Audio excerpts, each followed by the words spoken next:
witness the achievements of mankind in the field of renewable energy and advanced technologies intended for the development of a green economy. It is the fourth day of EXPO 2017.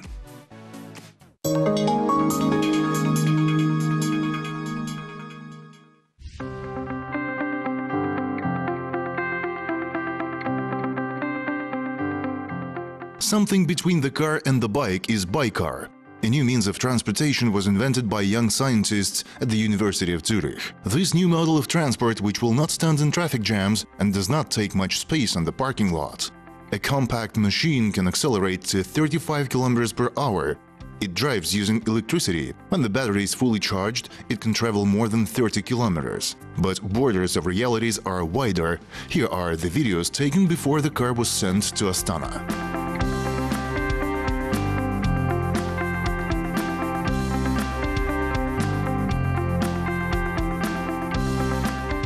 It's a mixture between a bike and a car. That's why it's called B-car. So on the one hand, it's as easy as a bike. You can hop on and drive wherever you want and hop off. At the same time, it's a bit more safe. So you're protected, you don't get wet when it rains, and you have a bit of something around you.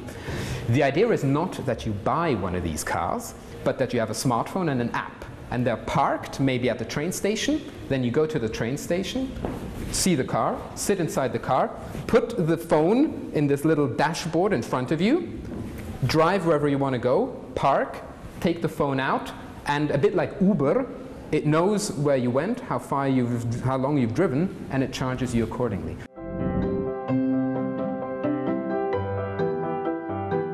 The transport of the future was first introduced to the public 2 years ago, and now a park of 20 cars is being prepared. Eco-friendly cars will be tested on the streets of the new Swiss cities. Well, right now, we would gladly drive this bike car through the territory of the Expo, since it's still far to get the pavilion of the World Expo Museum.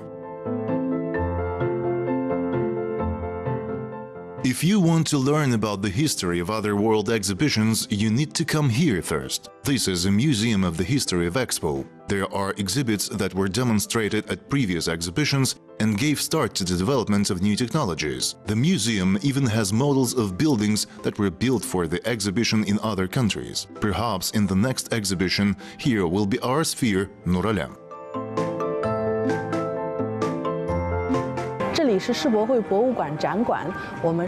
The World Expo Museum in Shanghai is the only official museum and documentation center dedicated to the Expo. It was created on the instructions of the International Bureau of Exhibition.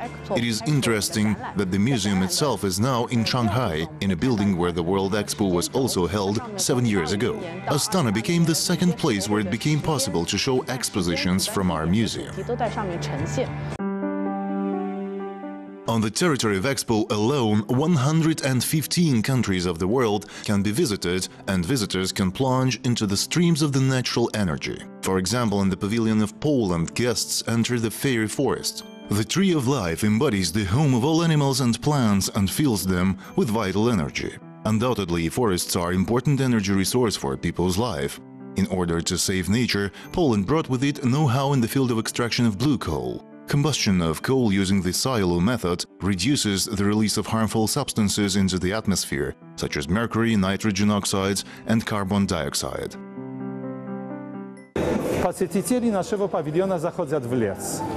Visitors to our pavilion go into the forest. Why in the forest? We think for people of Kazakhstan the forest is a fairy tale. There are beautiful forests in Altai, Zailysky, Alatau, there is Borovoye, a very famous place, there are other famous places. We also know that in Kazakhstan there is such a plantation program around Astana. This is a green belt. We think it's a very good idea. We responded to President Nazarbayev's idea by bringing 300 trees from Poland, and we will plant them on the territory of Botanical Garden.